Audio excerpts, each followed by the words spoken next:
as Paul alluded to, we obviously do need to do a policy review, and we intend to bring a paper to you at the end of March about this for your consideration. Any direction that you wish to provide today through discussion is useful in how we frame that up.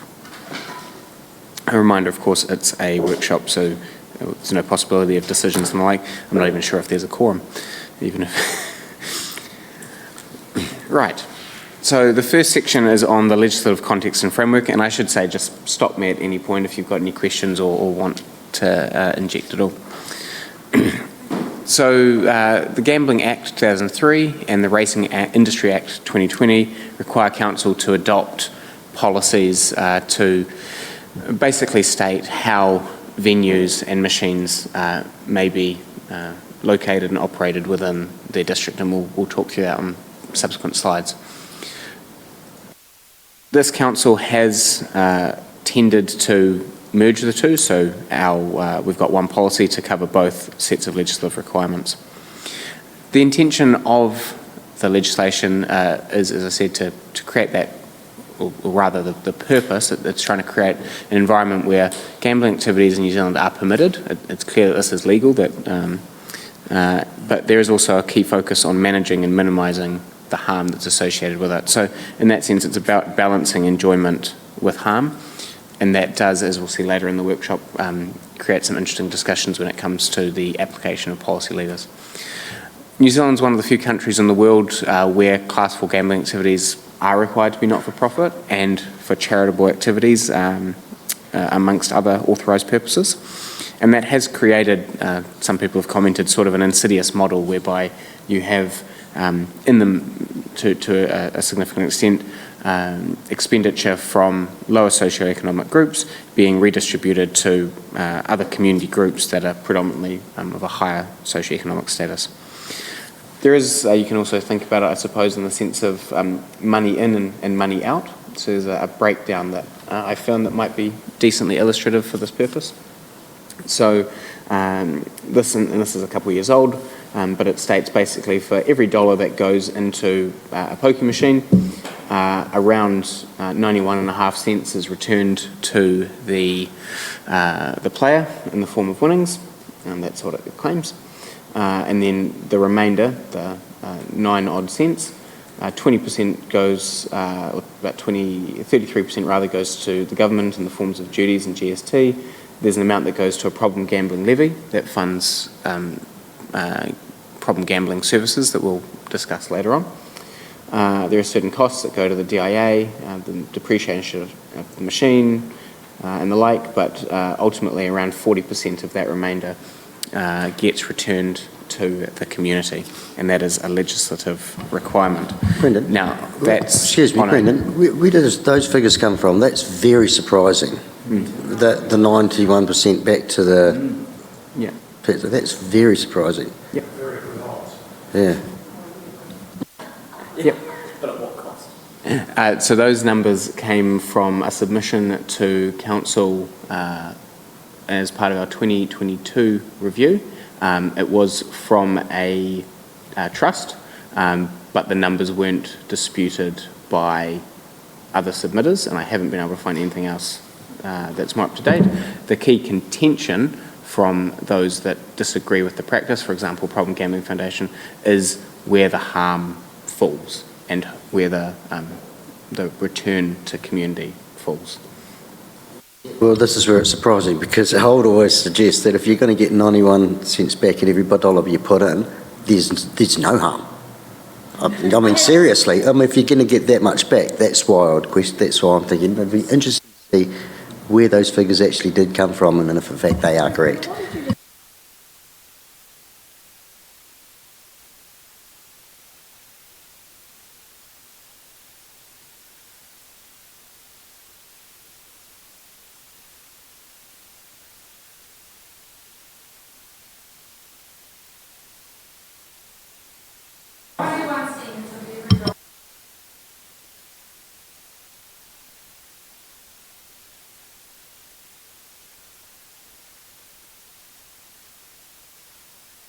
That's of the remaining 9. That's the contention in this data.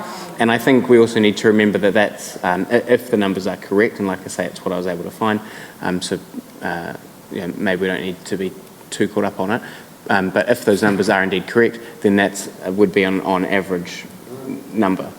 You spend, never played a poker machine in my life to be perfectly honest, but you spend X amount and you get disproportionate winnings. That will obviously skew the stats to someone who spends quite a lot but doesn't get winnings. So that's not talking about the likelihood of winning. It's the return on average after someone has won, is how I'd interpret that.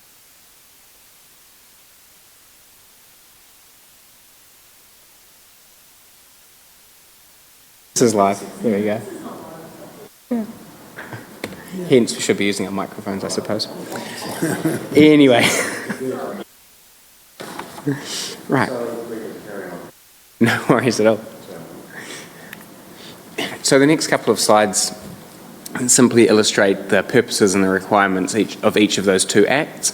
I don't intend to go through those in any extensive detail. I just want you to be aware that this is the legislative framework in which we are operating, and you can see that there are various requirements, and again, it is about the legitimate activity of gambling as set in the Act. That's not something that Council's setting, that's what's set in the Act, and then Council's application of a policy to try and, at its discretion, manage harm within that.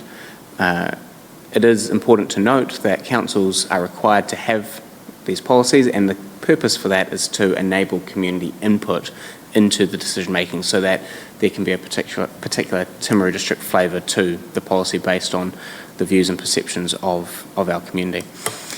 One thing I'll also note, as I think Paul alluded to slightly earlier, is that we are required by law to undertake these reviews every 3 years. We are behind the game on that. We are several months behind and overdue for review. When we realised that would be the case last year, when we still had a few months to go, we did proactively contact the DIA and tell them. So we have been working with them on that.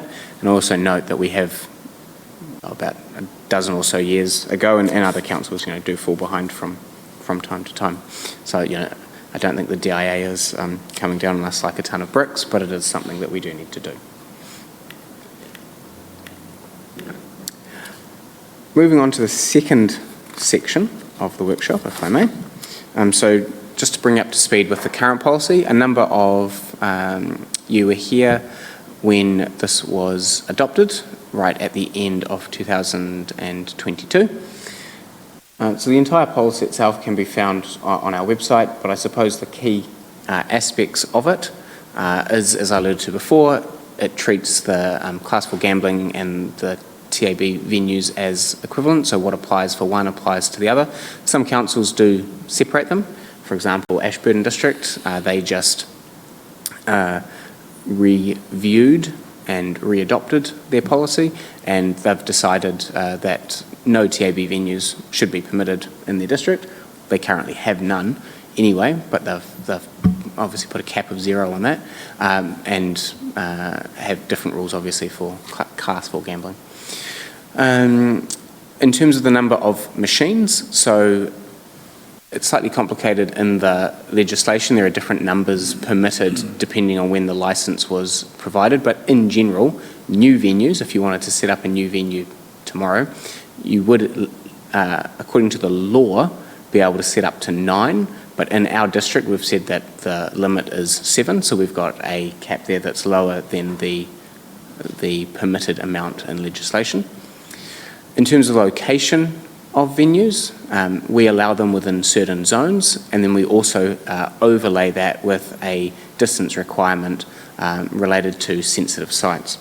Now, sensitive sites is defined in the legislation, and if I can find it here, in our policy it references that simply any childhood centre, kindergarten, school, place of worship or community facility. So if a licence was to be sought, then Paul and his colleagues processing that would apply whether or not there is a sensitive site consideration there.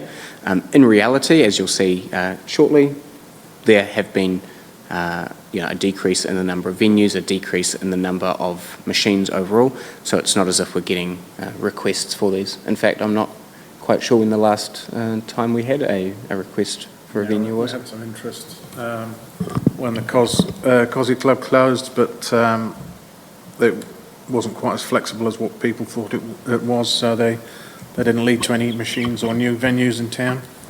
Yeah. Just very briefly, because I'm conscious of time, I want to keep zipping along, so there's good time for discussion. We do allow potential exemptions and also relocations by consent of the previous Environmental Services Committee, so obviously we'd look to update that, but I would suggest under the current delegations that would just simply be full council. And it's important to note that the policy does not apply retrospectively, so what's currently in place remains the case whilst those venues keep their licences. It's only if those licences lapse or new licences are sought that the conditions of the policy apply. And that is very important when we look at policy levers and when we look at the, what's within your discretion to be able to achieve the outcomes that you want to achieve. And we've got a section on that later. Any questions at the moment, or shall I dive into the social impact of gambling?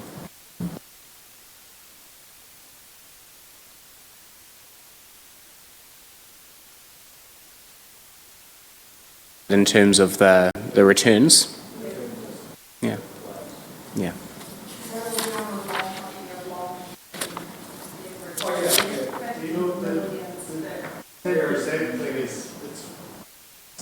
It means there's a house edge of 10% in 90, so 25%. But the 90% spread over a small number. Those usually and most people typically win lower than quite standard for New Zealand. But it doesn't mean that everyone that plays 90%. No.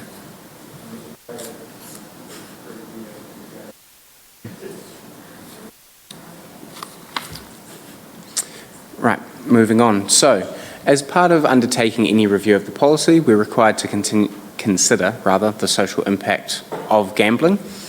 As part of our previous review 3 years ago, we commissioned some consultants to produce a report. What we propose in this review, and it will come through in the March paper for council, is simply to update that. So, this isn't a holus bolus new social impact assessment. It's an update of what we consider to be a very solid base. I've posed a series of questions here that to me are of importance in considering this. So keep those in your mind, and sorry, not all of them are framed up as questions. And we will touch on this later once you've had some of that information about how gambling harm, gambling expenditure, and the social impact is tracking. So firstly, in terms of the number of machines and venues in the district, and apologies for just my snips here. So this is comparing the 3-year period, what was the case in September 2022 when the policy was last reviewed, versus the latest available data, September 2025. And what that shows overall is that as a district, there's been a decrease of 1 venue, being the Cosmopolitan Club, and a decrease of 10 machines. So nearly 8% of venues and 6% of electronic gaming machines, EGMs, or just machines. And it's broken down on the right there as to how those numbers are formed. The percentages, of course, look large, but of course it's off a relatively low base. But the key thing, I suppose, is that there's now fewer machines per resident, 18 plus, compared with 3 years ago. And you can see that as good or a bad thing, or read into that what you will, but that is obviously the fact, and we'll allude on some of that shortly. Councillor Scott. Brendan, I have a question. Just sorry, I know the Cosy Club obviously shut, so that's the -7, but the other reductions, is that due to our policy setting change? Oh no, okay, just. No, I would not envisage so. It would be simply because of their own individual decisions. Yeah, yeah. So because the policy can't apply retrospectively, and those machines would have been in place, as I understand it, prior to the 2022 policy introduction, no, it would have been their decisions. Yeah, and similarly, Crown Geraldines obviously had the discretion to increase their number of machines. If I look at my data, for example,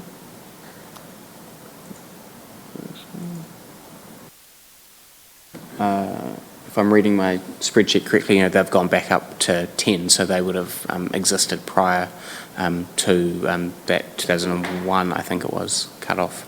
Yeah. So the next thing, and this is, I suppose, a large aspect of social impact, is the loss per head. So this is overall, and it doesn't, it's averaged, and it doesn't obviously speak to the disproportionate harm that may occur. But what this tries to do is take the expenditure on gambling, also known as GMP or gambling machine profit, and distribute that on a per capita basis for the population that's 18 plus, seeing as you have to be 18 or older to play these machines. And if we look at that on a loss per head basis, in 2022, the district was, according to DIA figures, right at the top, or basically at the top, second from top, in Canterbury, and much higher than the Canterbury or the New Zealand average. The figures that I'm going to show you, by the way, they are nominal. I adjust for inflation shortly. All the population is based on the 2003 census, and just noting that the New Zealand value there is estimated. It's estimated there's about 4 million people in New Zealand 18 plus. So Brendan, so the GMP per year, so is that, what does GMP stand for? Sorry, gaming machine. So it's only gaming machines, isn't it? So it's not TAB, it's not online lotto, it's not anything else. It'd be really interesting to see that overall, wouldn't it? I'm not asking you to do that, but it would be interesting. When I looked at these, I thought Mackenzie's got obviously quite a high number of individuals go through their district and would gamble as a pastime. And then I know that for us in Timaru, I often see people from the boats or fishing crews that come here and might spend more disproportionately as well. So I wonder what the influence of those factors are on these numbers. That's what I thought when I looked at it. Yeah. Yeah. Paul's entirely correct that there is a wider context within all of this. The numbers can't just be looked at on face value, and different districts will have different factors there. For example, I thought Selwyn looked far lower than I might have thought might be the case, but it could possibly be that they mainly go to Christchurch to gamble, perhaps. Christchurch also has persistently high loss per head, as we'll see, and I've got a little bit of commentary later on, basically frustration from their council about how relatively ineffective these policies can be to affect their situation. They do, but that's excluded from these numbers. But then you look to see, perhaps is there a wider cultural infrastructure built around that casino or other entertainment opportunities, shall we call it, that might facilitate a bigger spend on Class 4 gambling. Councillor Pye, to your question or point before about the other types of spend, such as lotto, there is a breakdown of that a little bit later, but there's not nearly as much data, shall we say, as there is on Class 4 machines. The only other thing I was going to say was that it was noticed after the earthquake when the east side of Christchurch became red zone. They noticed that the gambling spend didn't drop; it was just displaced. So there is Sticky. It's a complex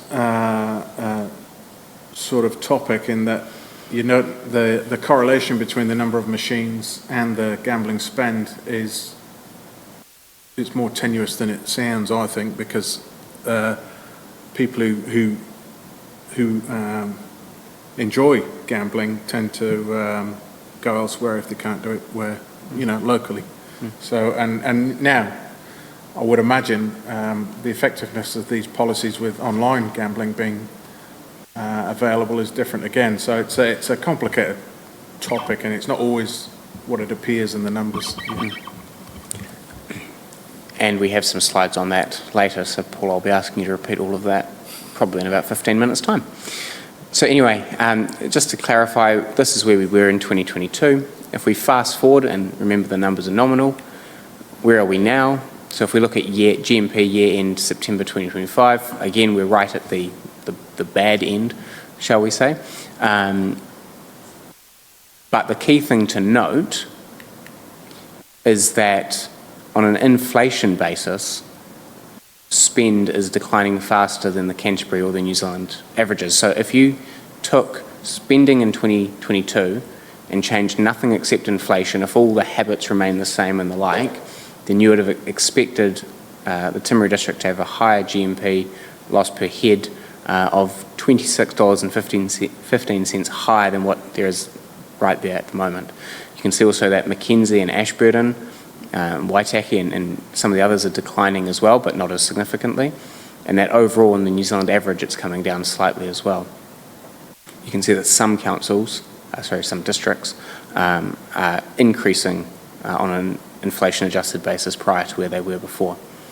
And to me, that's interesting, and it simply is probably, I think, market forces more than anything else. And I certainly don't think it's the effect of our policy, because it's not as if we're getting applications for venues or machines and we're having to decline them, say, on the basis of, you want 8 machines, we only allow 7 and the like.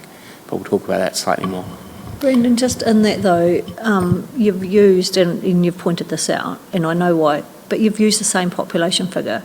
And so if you calculated that loss, assuming a 2% population growth, the increase in spend per head is minimal.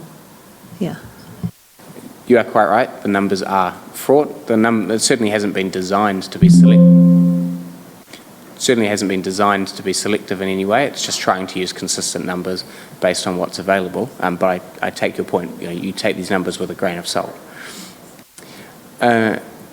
Just to give you a slight breakdown as well, just of the most recent quarter available. Again, that's showing that we're right at the top end there in terms of loss per head, but again, probably declining.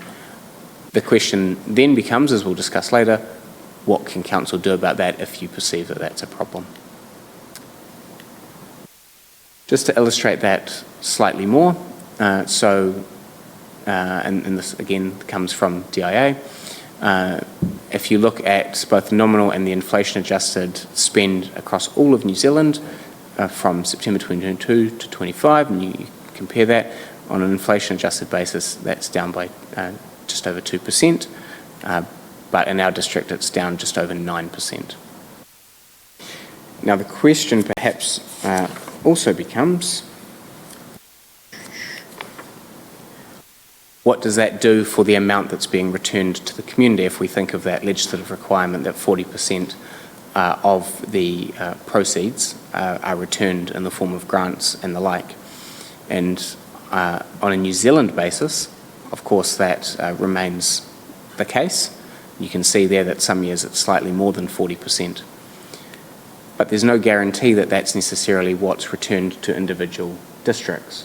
So again, if you think of that money in, money out scenario, both from within communities but also at a national level, there is some sort of, redistributive effect where money that's being spent in the Timaru District is proportionally over those years selected, which are the years where data seems to be available, if I recall correctly, from that government website, that's flowing out of the district on average.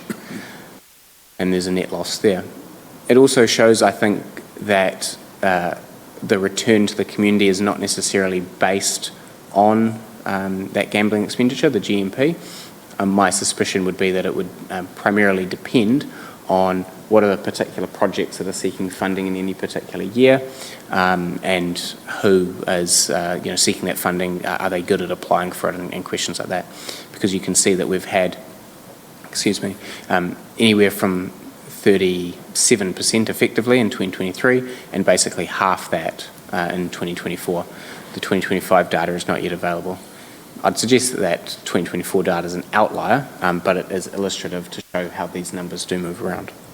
Brendan, but those numbers, so they wouldn't equate for the gambling levies, the taxes, the venue, so that I find that quite disproportionate, because there's a lot that will come out of that 11 million. One, to government, and also to pay the venue provider and all of that kind of stuff. So it looks, to me, you probably look there and you think, God, 2 million out of 11, that's not very good, but a heck of a lot of that goes to the government.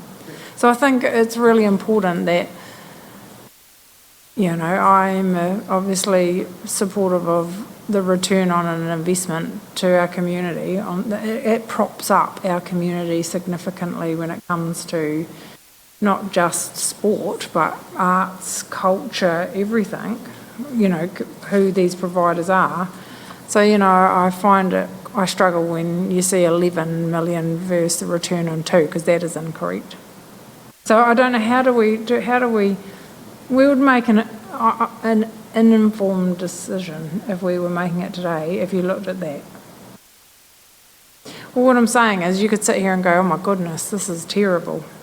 Look how much money is going through the community versus the return, but that's incorrect. So if you've got another slide that's going to say, actually... I think the key point of this slide simply is to say that on a national basis, 40% odd is returned to the community in the form of grants, and then to say, what is the reality for the Timaru District? Are Timaru District organisations getting their quote-unquote fair share of the grant money? And this is simply showing that over the past 6 years that are considered in that, based on the data available, that the organisations in the district are getting less than the national average in terms of return. Fully appreciating your point that of that remaining amount, so look at 2024, 11 versus 2 million, that 9 million, a lot of it goes to the government, a lot of it goes to venues, etc. But there will be a proportion, and in this case, seeing as we are just shy of 43%, just over 43% in 2024 being returned as a national average, and there's the 18% there, so that's obviously around 25 odd percent that in that particular year has gone to other districts. Yeah. So that's all that slide's shown to show, that there isn't necessarily a strong relationship between expenditure in the district and what's returned to the district. That 40% holds on a national basis.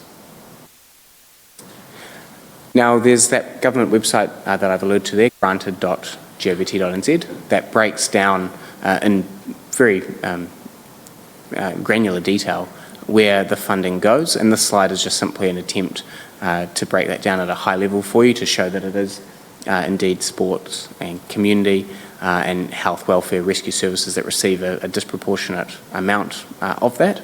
I will also note that these funds don't necessarily include money that's given to a Timaru organisation from a national or regional body, and that's estimated to be around about 6% of the overall national spend.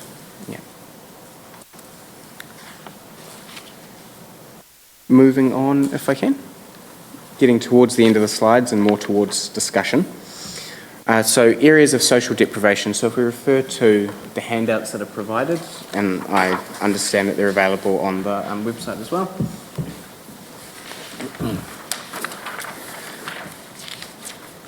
So there'll be more detail about this in the March Council report, but suffice to say for the purposes of this workshop, that we're just trying to help you locate where these venues are. Again, Class 4 venues, not TAB, we'll talk about that shortly, and the sorts of areas that they're located in.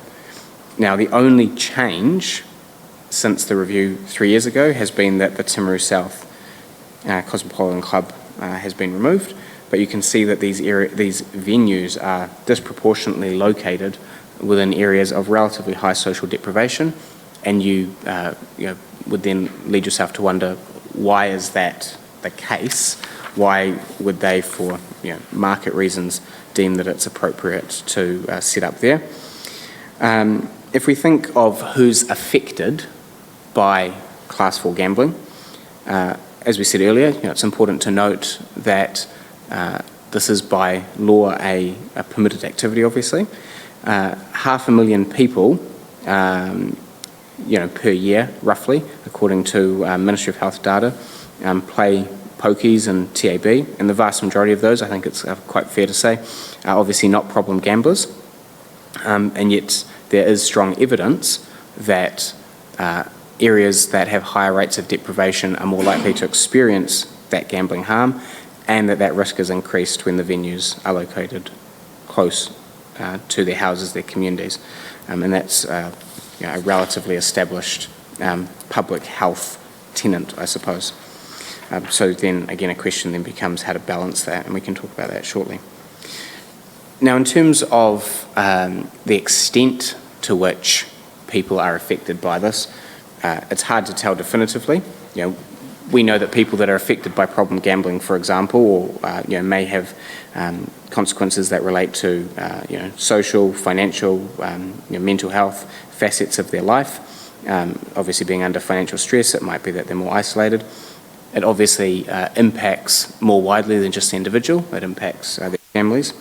It can also, there's research to show that it has impact on their employment participation and crime.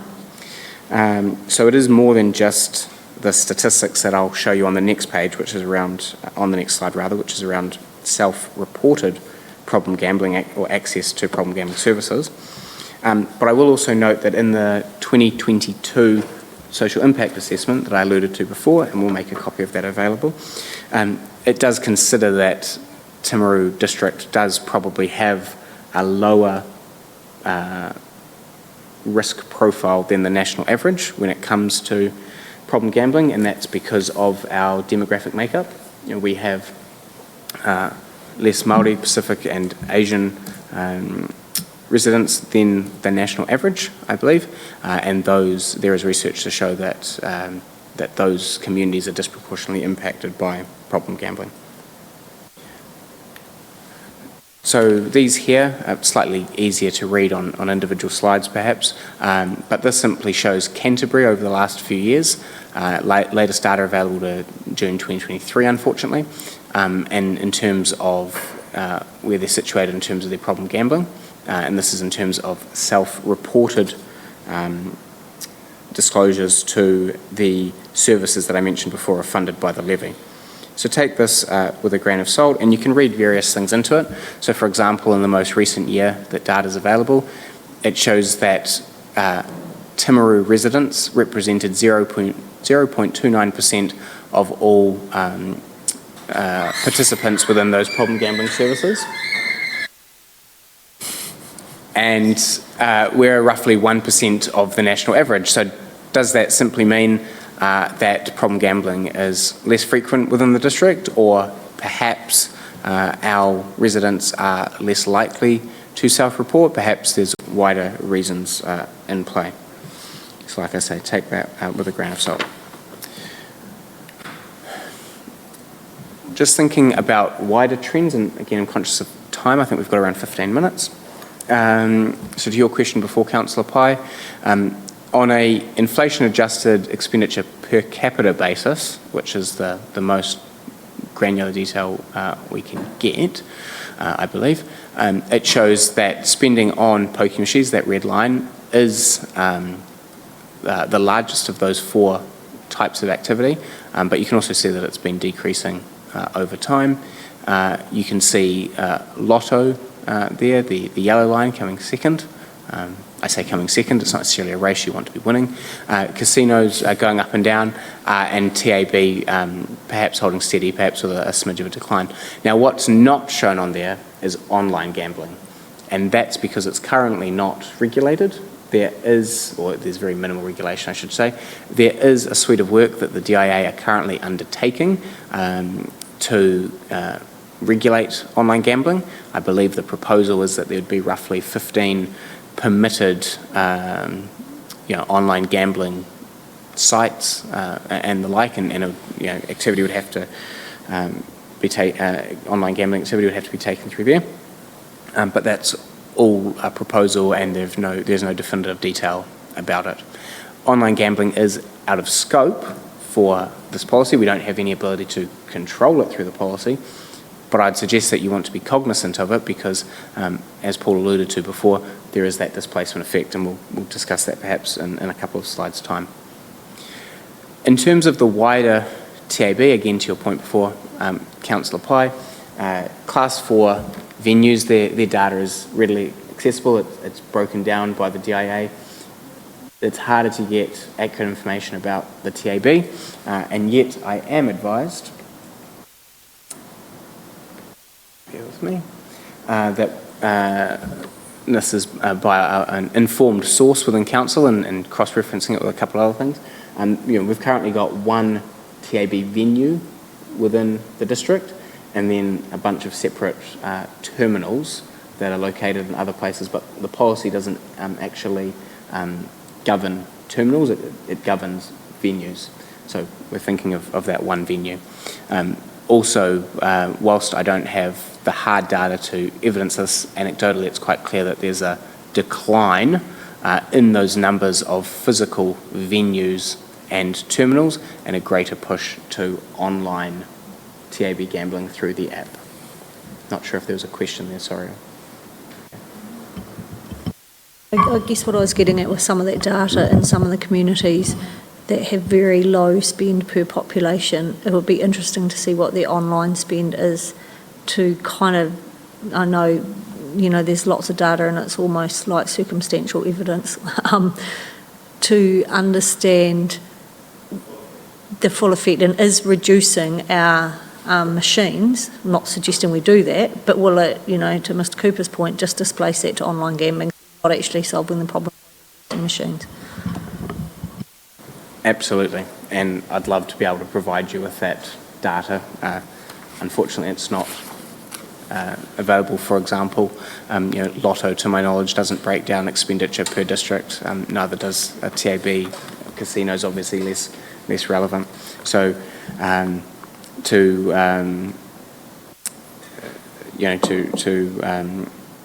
raise a point that I'll raise in a couple of slides' time, this is, for me, a very frustrating policy area because we are trying to address a particular issue with imperfect information and at least one hand tied behind our back, but we'll get to that. My best attempt at a summary of this data is simply to say that from a relatively high base, we appear over the last 3 years to be decreasing our gambling loss per head at a faster rate than the Canterbury or the national average. That is possibly something to be celebrated when we consider the disproportionate source of that funding and that loss per head.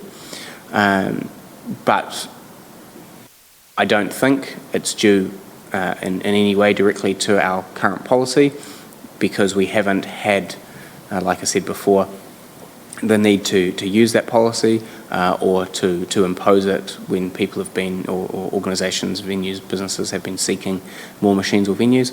Rather, I'd suspect it's due to that a wider national trend over a long period of time and more recent economic conditions probably. Maybe it's pertinent for Council to consider that as and when economic conditions improve, will there possibly be any sort of increase relative to the status quo? Perhaps that longer, wider national trend will decrease, but perhaps there might be an increase, and we're in perhaps an artificial dip. As I mentioned before, the return to community fluctuates independently, seemingly, of that loss per head data. I'd suggest 2024 is an outlier, probably, but it's clear that it does fluctuate, and I'll be interested to see what the 2025 data says on that. Are there any questions? Oh, sorry, I'll just mention this, and then I will pause for questions.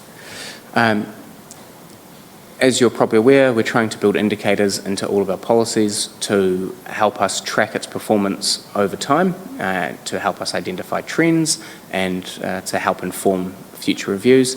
And here are 5 that we think might be relevant to monitoring this particular policy, but open for thoughts. The last 10 minutes, 8 minutes or so, up to Deputy Mayor as to how much time you're prepared to give us, but roughly 8 to 10 minutes. We intend just to have a little bit of a discussion around some of the policy levers and some of those questions that we posed earlier, but I'll just pause to see if there are any questions. Thank you, Brendan. Yeah, we have got a good 10, 15, 20 minutes, haven't we? But hang on, I just need to tell Siri to shut up. Going back to your previous slide there, yes, when I'm looking at these, that one, yeah. I'm really interested, obviously, on accurate evidence or data. I mean, for example, when we go down to number of gambling machines in areas of higher deprivation, I don't actually think that you can show that in South Canterbury. I don't think any of these, the 3 that are in town, are in the middle of town. One of them is at the Town and Country Club, one of them is at the Richards Pierce that has been there since forever. And you look at Temuka, again, all 3 are in town, in old, good old-fashioned public drinking houses. So if you've got, say, 5 different points there, it's too easy to rate that as perhaps 20% of your consideration, where it's probably barely at all. But there's a whole lot of data that we could have around, what you say there, funds returned to the community. Where in the community are those going? Also quite interested in that other information that said a massive amount left the district over the last 40 years. So where did that go, and what sort of organisations are getting that? Because those are all things that we need to consider, and in terms of what actually is problem gambling and how many problem gamblers do we actually have versus how many people gamble. That's the sort of information I want to see. We can certainly look at that, and I think you won't be surprised for me to say some of that's obviously easier to obtain than others, and some of it we can rely on with a greater degree of confidence than others. You know, the problem gambling data, for instance, fraught with assumptions and qualifications and the like. On the point around number of gambling machines in areas of higher deprivation, I think you're quite right. In smaller communities where there are fewer, they're not called mesh blocks anymore, but I can't recall the correct term, but there's fewer ways of obviously slicing and dicing those smaller communities than there are, say, in larger cities. Then yes, it is harder to draw meaningful conclusions from that deprivation data. But regardless, if it was to be done, then it would be a case of considering, where's the threshold for high deprivation. As far as I'm aware, most councils seem to draw that at sort of 8+, and then looking at tracking over time what's happening with the number of machines in those areas, noting that the deprivation index for particular not mesh blocks will change over time as well, or may do, and seeing, okay, what does that tell us? Because all data needs to be considered within a context. Just because data's saying one thing, it needs to be interpreted, obviously. So, yeah. Okay. All good.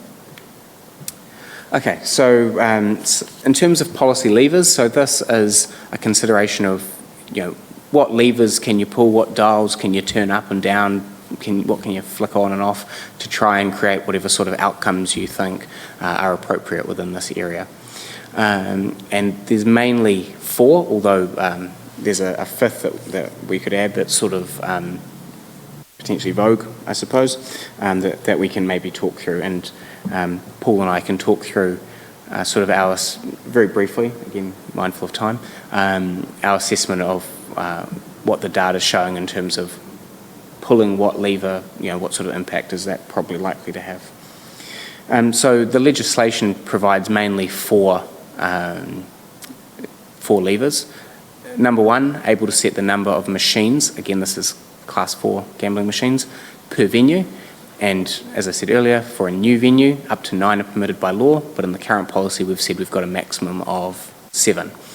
Some councils allow the full 9, and in submissions, normally the trusts, etc., argue for the full 9, saying that it provides more entertainment options, and they argue that there isn't data showing a correlation between number of machines and overall gambling harm, which we'll get to in a moment. Other councils have lower, so for example Ashburton have 5. We can set a restriction on the number of machines or venues in a particular district. Now that can be a cap based on, for example, what's currently the case, or it could be lower than what's currently in place, and over time there would be a sinking lid down to that cap, or it could be higher than the current amount. For example, we have 12 venues in the district. You could say, this is just a complete example, but you could say, we're not going to have more than 15 in the district. And whether we ever achieve that obviously would depend on market forces more than the impact of the policy. But noting that a sinking lid is considered to be by public health to be the most effective tool in reducing overall gambling harm. That's their argument. We are also able to make a policy in relation to the location of machines and venues relative to sensitive sites. And the argument for that has mainly been that those sensitive sites are frequented by quote-unquote vulnerable people, and there's possibly a need of protection there. Now, I recall in, I think it was the local alcohol policy discussions, when we were reviewing that a couple of years ago, there being questions as, why should we put restrictions in place relative to those sites when, when people, these so-called vulnerable people are members of the community, they'll be exposed to these in other places.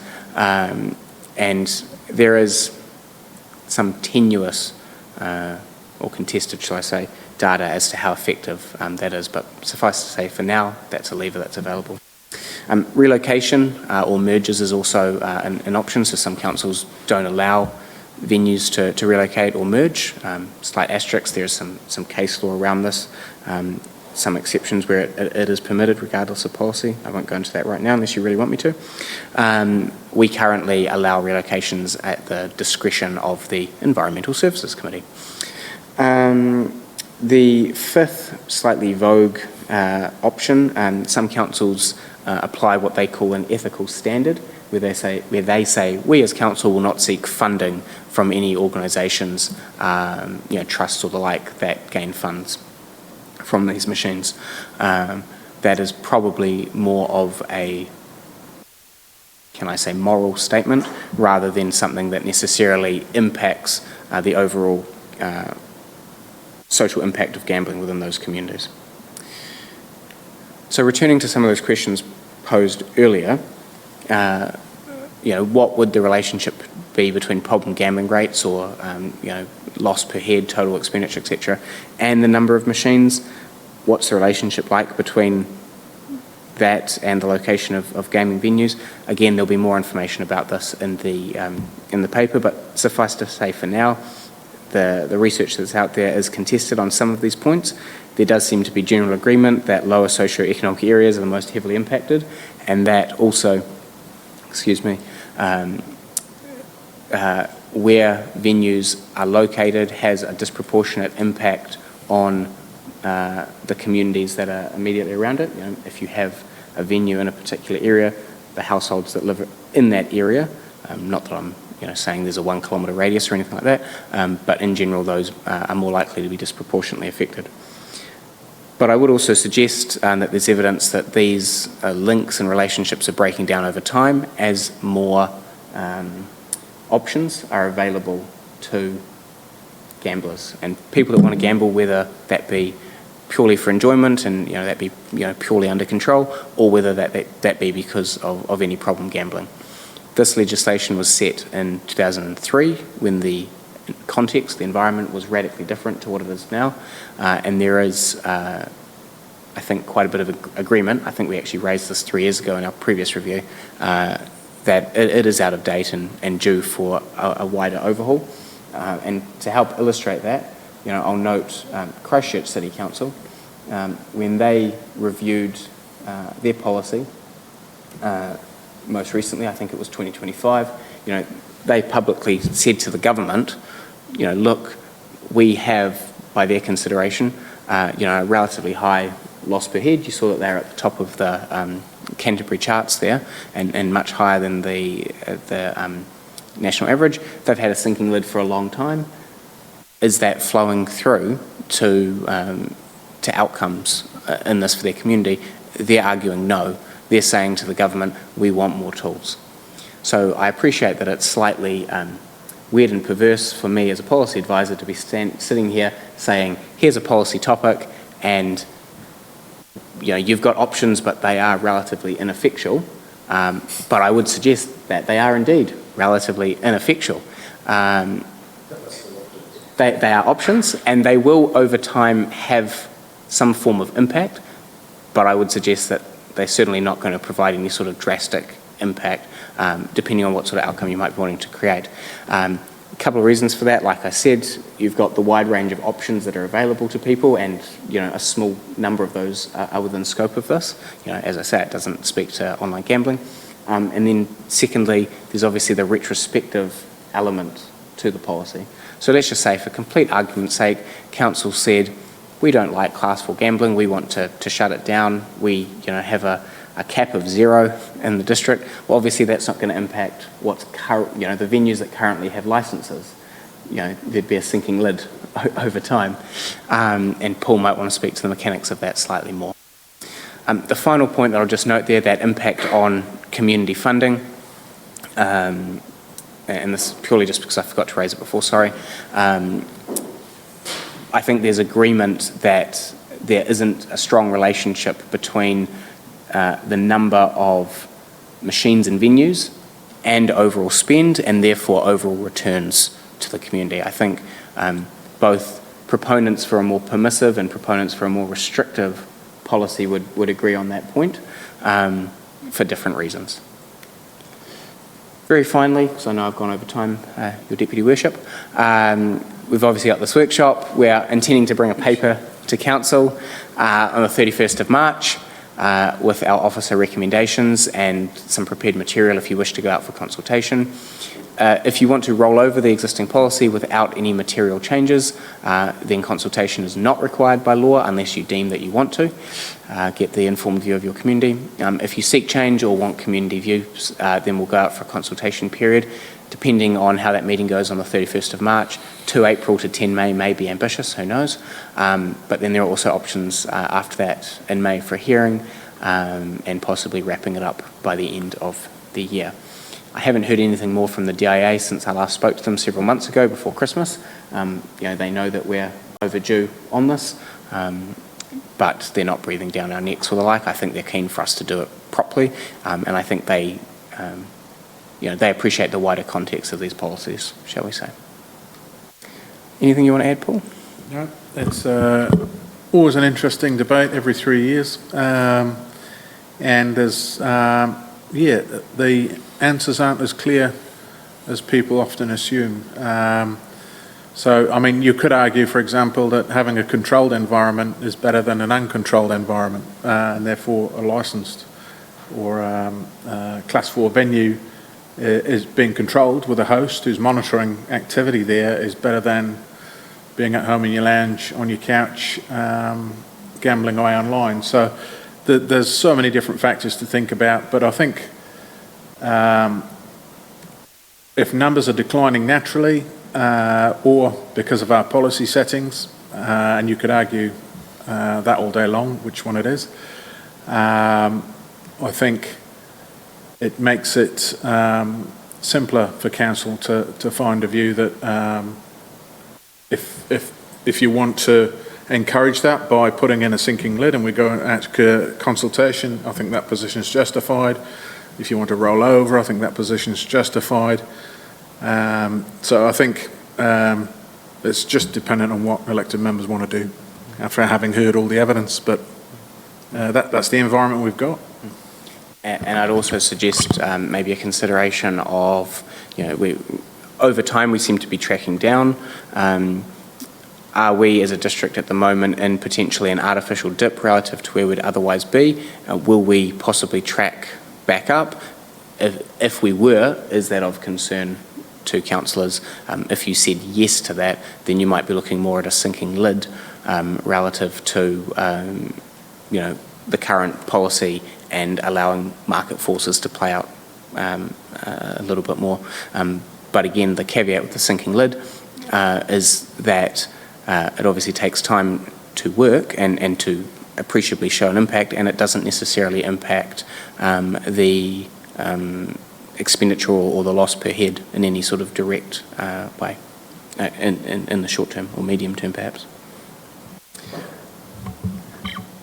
Thank you very much. Thank you, gentlemen. If I remember correctly, this was one of the first things we did at the start of last term. So if you want to take your time and go back through the website and look up when we did do it, the submissions, I think you're going to see there were some pretty good submissions both sides, and I dare say the themes will be exactly the same. I think it's worth a poke through before the 31st of March, any time over the next month. Councillor Pye. I'd find it really useful when you bring this paper back to council if you remind us what we changed, if anything, last time round. Would be really useful, yeah. My understanding is that it was a rollover with some very minor non-material amendments, but I'll check that. Yeah. No, it was. I think it was always 7. There's some media reporting about consideration of it going up to 9, but a certain person, Scott Shannon, was concerned about the optics of that, so then the conversation got shut down.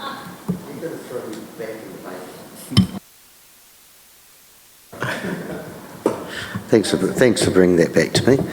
Someone called Councillor Burt said they were happy with the environment. I don't know. Just to your point before, Councillor Shannon, about the timing, you're right. This was one of the first, or in one of the first meetings, the adoption of the current policy for the last triennium.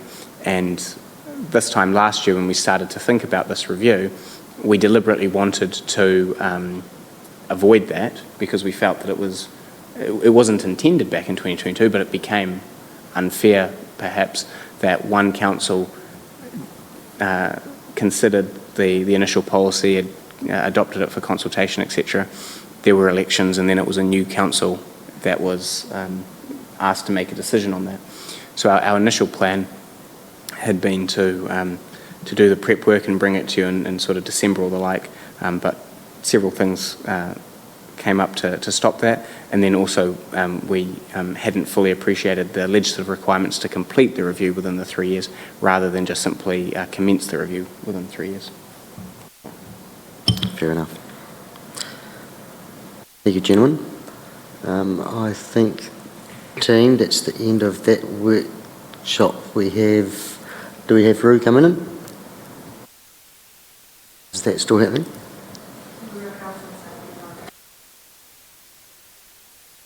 Lovely. We've got 5 minutes. Thanks very much, gents.